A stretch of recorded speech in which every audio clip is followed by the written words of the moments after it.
تو بچوں یہی عبداللہ بن ابی نے یہودیوں کے ساتھ کیا۔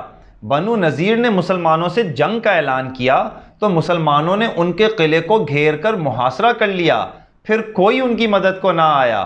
ان کا قلعہ کھجوروں کے درختوں سے گھرا ہوا تھا جس سے مسلمانوں کے حملہ کرنے میں رکاوٹ ہو رہی تھی، لہٰذا ان درختوں کو کاٹ کر جلا دیا گیا۔ یہ ایک اہم ضرورت کے لیے تھا، ورنہ بلا وجہ درختوں کو کاٹنے کی اسلام میں ممانعت ہے۔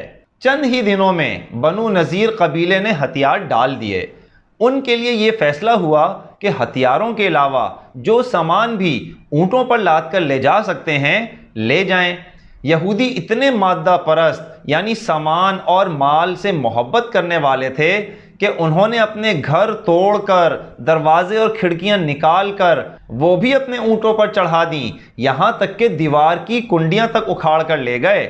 یہاں سے زیادہ تر یہودی ملک شام گئے، جبکہ کچھ راستے ہی میں مدینے سے کچھ اوپر خیبر چلے گئے۔ ان میں بنو نذیر کا سردار حیہ بن اخطب بھی تھا، جس کا ہم نے آج شروع میں ذکر کیا تھا نا۔ جی یہ وہی شخص ہے۔ یہ یہاں سے غم و غصہ لیے نکلا اور اسی فکر میں رہا کہ کیسے مسلمانوں سے بدلہ لیا جائے۔ آپ صلی اللہ علیہ وسلم نے غزوہ بنو نذیر سے حاصل ہونے والے مال کو خصوصی اختیار کے تحت چند ہی لوگوں میں تقسیم کیا، کیونکہ یہ مال غنیمت تو تھا نہیں بلکہ مال فے تھا۔ جب دشمن پر گھوڑے اور ہتھیار چلائے بغیر فتح حاصل کی جائے تو اسے مال فے کہتے ہیں، جس پر مال غنیمت کی زکوٰۃ کی طرح 5واں حصہ مستحقین کے لیے نہیں نکالا جاتا، اور نہ یہ تمام لشکر میں تقسیم ہوتا ہے۔ اس کی تفصیلات سورہ حشر میں آئی ہیں۔ بچوں آپ میں سے کون بتائے گا کہ سورہ حشر قرآن کے کون سے سپارے میں ہے؟ جی بالکل صحیح، 28ویں سپارے میں ہے۔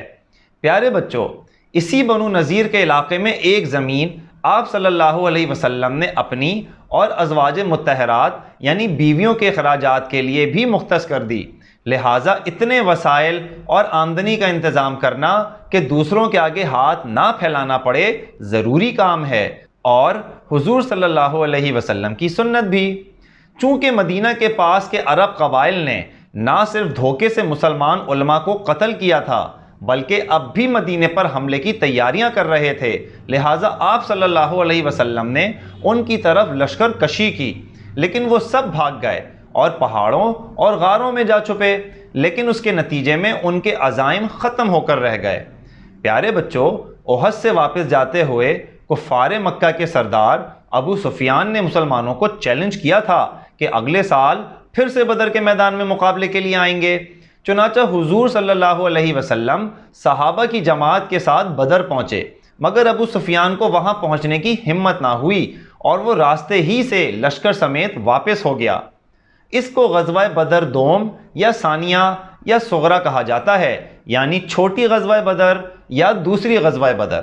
اس مارکے سے مسلمانوں کی شان و شوکت اور رعب و دبدبے میں بہت اضافہ ہوا، جبکہ کفار مکہ کی تذلیل یعنی بے عزتی، منافقین اور یہود کے حوصلے بھی پست ہو گئے۔ حیہ بن اخطب جو بنو نذیر سے ہجرت کر کے خیبر آ گیا تھا، چین سے نہ بیٹھا۔ اس نے چند اور یہود ساتھ لیے اور مسلمانوں کے دشمنوں کو جمع کرنا شروع کر دیا۔ وہ کفار مکہ کے پاس پہنچا اور انہیں ہمت دلائی کہ مسلمانوں سے جنگ کریں۔ وہ اکیلے نہیں ہوں گے بلکہ اور بھی بہت سے قبائل اور یہود ان کی مدد کریں گے۔ پھر وہ عرب کے دوسرے مسلمان دشمن قبائل مثلاً بنو غطفان کے پاس گیا اور انہیں بھی مسلمانوں کے خلاف بھڑکایا۔ وہ بھی مدد کو تیار ہو گئے، اور پھر مقررہ وقت پر سوچے سمجھے منصوبے کے تحت ابو سفیان مکہ سے 4000 سپاہیوں کا لشکر لے کر چلا، جبکہ مدینہ کے آس پاس سے بھی 6000 کے لگ بھگ فوج کا لشکر مسلمانوں کے خلاف جمع ہو گیا۔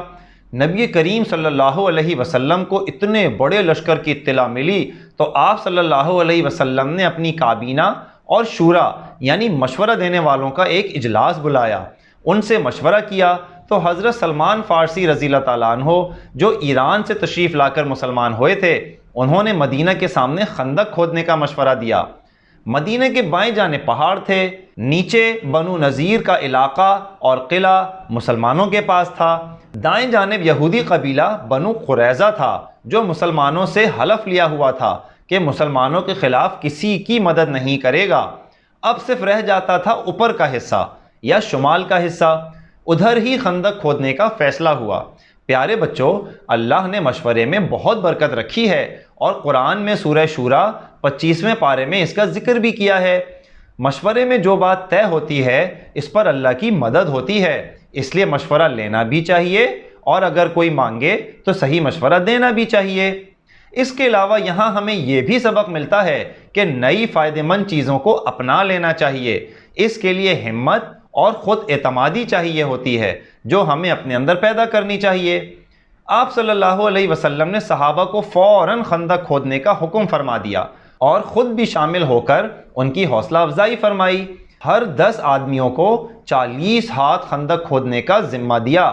اس میں بہترین ٹیم ورک موجود تھا، کوئی وزن اٹھاتا تو کوئی کدال چلا کر پتھر توڑتا، خندق سے مٹی کو بھی مل جل کر نکالا جاتا۔ اگر ہر ایک آدمی کو 4 ہاتھ خندق دے دی جاتی تو کام اتنا جلدی اور بہتر نہ ہو پاتا۔ نبی کریم صلی اللہ علیہ وسلم خود بھی خندق کھود رہے تھے اور ساتھیوں کے لیے بڑے پیارے انداز میں دعائیں بھی کر رہے تھے۔ سخت سردی تھی، بھوک کا عالم تھا، صحابہ رضی اللہ تعالیٰ علیہم اجمعین کو کئی وقت کھانا نصیب نہ ہوتا، وہ پیٹ پر پتھر باندھ کر کام کر رہے تھے۔ ایک صحابی نے آپ صلی اللہ علیہ وسلم سے بھوک کی فریاد کی اور اپنے پیٹ پہ بندھا ہوا پتھر دکھایا تو آپ صلی اللہ علیہ وسلم نے انہیں اپنے پیٹ پر بندھے ہوئے 2 پتھر دکھا کر دلاسا دیا۔ دلاسا ہی کیا بچوں، آپ صلی اللہ علیہ وسلم نے خوشخبریاں بھی سنائیں۔ جب ایک چٹان صحابہ سے ٹوٹ نہیں رہی تھی تو آپ صلی اللہ علیہ وسلم نے 3 ضربوں میں یعنی 3 چوٹوں میں اسے توڑا اور ہر ایک پر فرمایا، مجھے ملک شام کی چابیاں دے دی گئیں، مجھے ایران دے دیا گیا، میں مدائن کا سفید محل دیکھ رہا ہوں، مجھے یمن کی چابیاں دے دی گئیں، میں سنا کے بڑے بڑے دروازے دیکھ رہا ہوں۔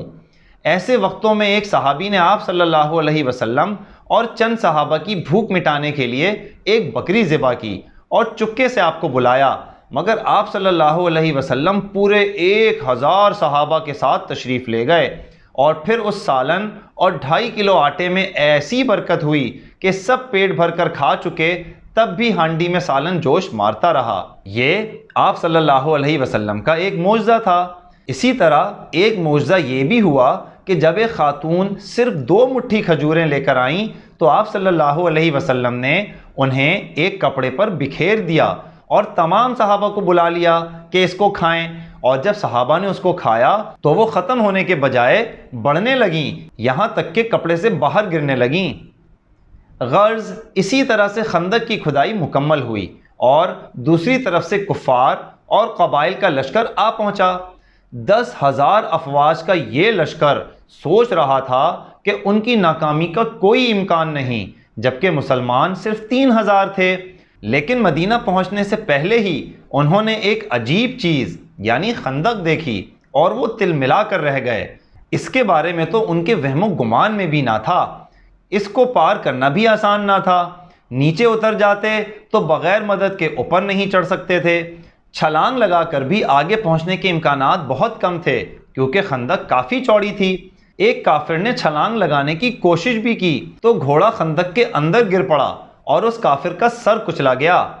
جہاں سے خندق کچھ کم چوڑی تھی وہاں سے کچھ کافر دوسری طرف پہنچنے میں کامیاب ہو گئے، مگر مسلمانوں نے ان کا ایسی بے جگری سے مقابلہ کیا کہ یا تو وہ مارے گئے یا پھر واپس بھاگ گئے۔ اس سب کے باوجود خوف کی ایک زبردست کیفیت مسلمانوں پر طاری تھی اور انہیں ہر دم چوکنا رہنا تھا۔ اگر وہ آنے والوں پر نظر نہ رکھتے تو وہ کسی طرح خندق پار کر سکتے تھے، اس لیے ہر دم ایک کشمکش کی کیفیت رہتی، یہاں تک کہ کئی صحابہ اور خود حضور صلی اللہ علیہ وسلم کی بھی کچھ نمازیں قضا ہو گئیں، جس پر آپ صلی اللہ علیہ وسلم نے کفار پر بد دعا فرمائی۔